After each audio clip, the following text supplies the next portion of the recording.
There's near panic going on among smaller shops and even regional dealers who have always relied on the big national refiners as an outlet where to go with this stuff. So Harry, would you say the refiners basically shutting down is going to be a death blow to a lot of coin shops across the country? For the first time ever, SD Bullion is giving away 2 monster boxes of silver coins, but not just any silver. Learn more today at sdbullion.com/sweepstakes. The showcase is looking a little bit light today, Adrian. Are people buying up silver? Yeah, people are buying and people are selling. So it's a crazy market, over $100 silver. Yeah, this is the first time I've been in your shop with silver over 100, and I do have to point out your guys' pricing has changed. It used to just say a dollar amount. Now we're at spot plus. Can you explain why the change? Yeah, it's just the market's been very volatile. I don't know if you've been following silver, but I mean, we've had some pretty wild price swings. I mean, $15 up and down, $17 at one point, and it's wild. And so in order to keep up with the pricing, we had to go to a plus system. Harry, is this the first time you guys have ever done a new pricing system like that? That's actually the original pricing system. I was spot plus this or that in the early years, but it became just easier for everyone. Not everyone even knows what spot means, and there was a lot of arithmetic involved for every transaction. So for some years, until yesterday, we were at a unit pricing every day on various silver bullion pieces. It was so volatile yesterday, I had to keep changing it, and finally I just said,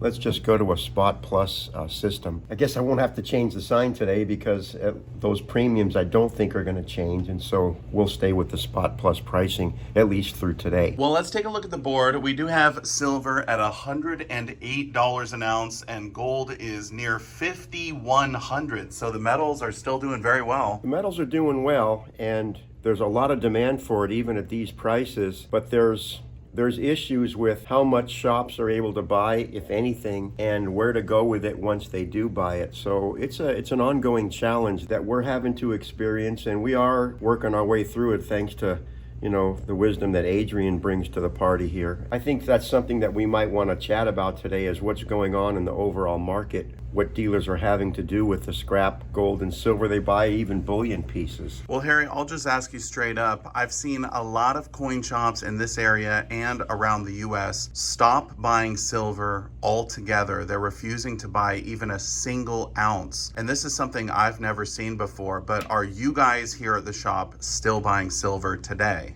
We are buying it. We have to be very cautious with what we buy and how much we buy and where we can go with it once we do buy it. But yesterday we didn't turn down anybody. Lucky and fortunate enough to have sources, places to go with this stuff. But what Harry's saying is likely yesterday we don't have to turn anybody away, and we welcome the people that have bought from us, and we want to give people a place to go with these things, because it's a little bit of a weird feeling when you go give somebody your business and then you go back and either the door's closed or we're just not buying. If I can share a couple anecdotes from yesterday locally here. At one point yesterday afternoon, a customer said, well, so-and-so across the street, we literally have a competitor just diagonal to us across the street.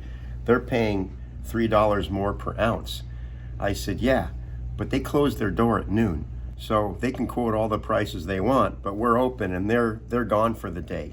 They're out of money. Another bullion dealer, what I always thought is the largest bullion dealer in the region, called me yesterday in a bit of a panic as to, are you buying silver today, and are you able to sell your scrap sterling silver, and are you opening on time? Because we're opening a few hours late. We got to figure out the situation. So there's near panic going on among smaller shops and even regional dealers who have always relied on the big national refiners as an outlet where to go with this stuff. So now I think the mindset is changing among the shops in that they'll buy what they need for the retail shop, but no more than that. In other words, if we need buffaloes, we'll buy buffaloes, but if you bring in 1.5 ounce Canadian polar bears, we're going to tell you we're not buying that, because that's the kind of thing that might have on a regular basis gone to a refiner who now isn't buying any silver. No, that makes perfect sense. So can you kind of break down what's going on with the refiners? Just yesterday, I saw one of them is no longer buying any scrap gold, which I thought was really interesting. But another one of the big refiners has stopped buying silver altogether, correct? That is correct. Gold was always sort of like, oh yeah, bring all the gold you want. That's not a problem. It's the silver that's the problem. And then Adrian sends me the copy of a letter he got yesterday about a very, very large refiner, a nationwide refiner. They're not buying silver. We already knew that.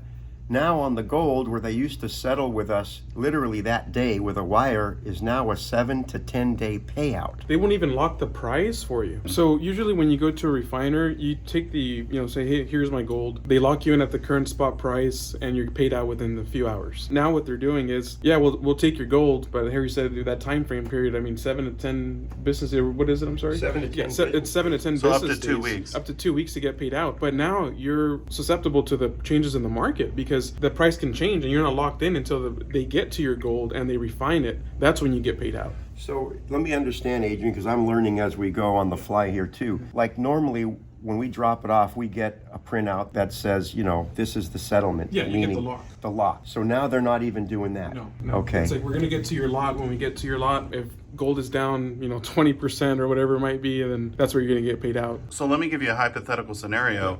A coin shop understands this and they're not willing to take on the risk of the price fluctuations. They might just say, all right, we're not going to buy a single ounce because they can't stomach that type of risk. Yeah, definitely. And the thing is, it's when you're in a business like we are. Cash flow it's the most important thing for the business. And most shops, you do one big gold purchase and you're stuck for 2 weeks almost. It can't happen. Let me address that even further, because what's really critical here for everyone to understand is if you bring in your scrap, particularly gold right now, and you get something far below what you expected in terms versus the spot price. Think about that dealer, okay? If we can't know what we can sell your scrap for in a reasonable amount of time, we've got to plan for the worst. In other words, gold's at $5,096, but if we're not going to get even a lock for 10 days, we have to assume that's going to be way under that. Could be higher, but it's rolling the dice. And most of us aren't in this for gambling. We're business people. So we're going to have to buy it with an eye towards it could go way down. It's not ideal, the situation, but think about stuff rolling downhill. The smaller shops are dependent on these huge refiners to help finance their business on an ongoing basis. In other words,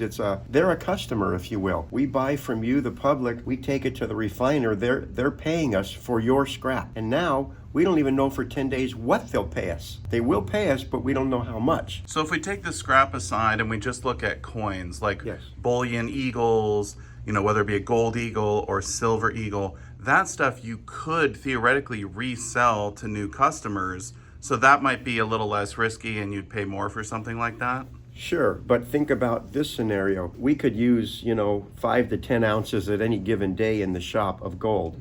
But say someone brings in 50 ounces or 120 ounces, all of which has happened here many times. Normally, I'd get in the car and I'd drive the excess to the refiner. Now what do? Now how do I buy it in a way that I don't get destroyed? I either buy it way back or I don't buy it at all. I know one local gold buyer, not a coin shop, but one of those we buy gold places, really nice fella, goes every single day to the local refiner because that keeps his lights on. He's got to sell every single day. And I wonder if he's going to survive this, because he can go drop it off every single day, but he's not going to be paid for a week, 10 days. For me, it's very important to be able to provide a service for people. I don't want to just close their doors and say, hey, we're just not buying. And I understand everybody's different, every situation is different, so I don't want to speak for everybody. But it's, as a stacker, think about yourself, Silver Dragons, and you go see this dealer all the time, you buy, they're happy to sell you their silver, but now you have an emergency or something and you want to make yourself liquid, and we'll give you the option to be liquid and to do what you need to do. And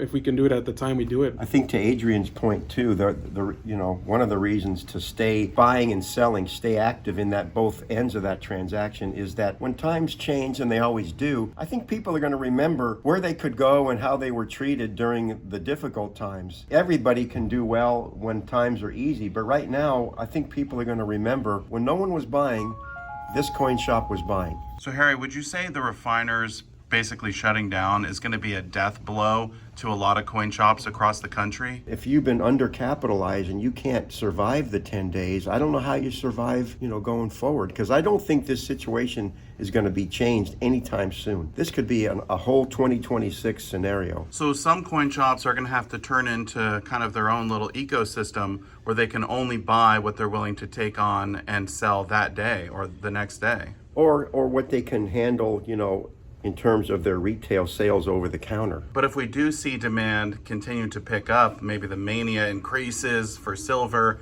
then it's not going to be too much of a problem, right? If you got a line out the door waiting to buy. It depends. If there's a balance between buying and selling, you're right. Our showcase is still sort of empty because we had a nice balance yesterday. We were buying and selling and trading all day long on kind of a equal footing. But there are days when we've just done nothing but buy. And those are the difficult days to survive if you're undercapitalized, or if you haven't cultivated the relationships Adrian has with guys who will still buy it. Right. And they're few and far between. Well, speaking of the showcase, let's take one more look over here. We have not too many eagles.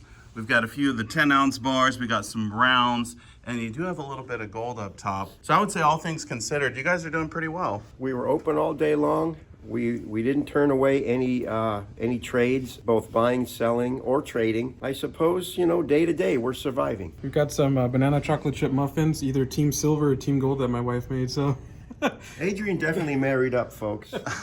So you see that one missing one there? I just ate it.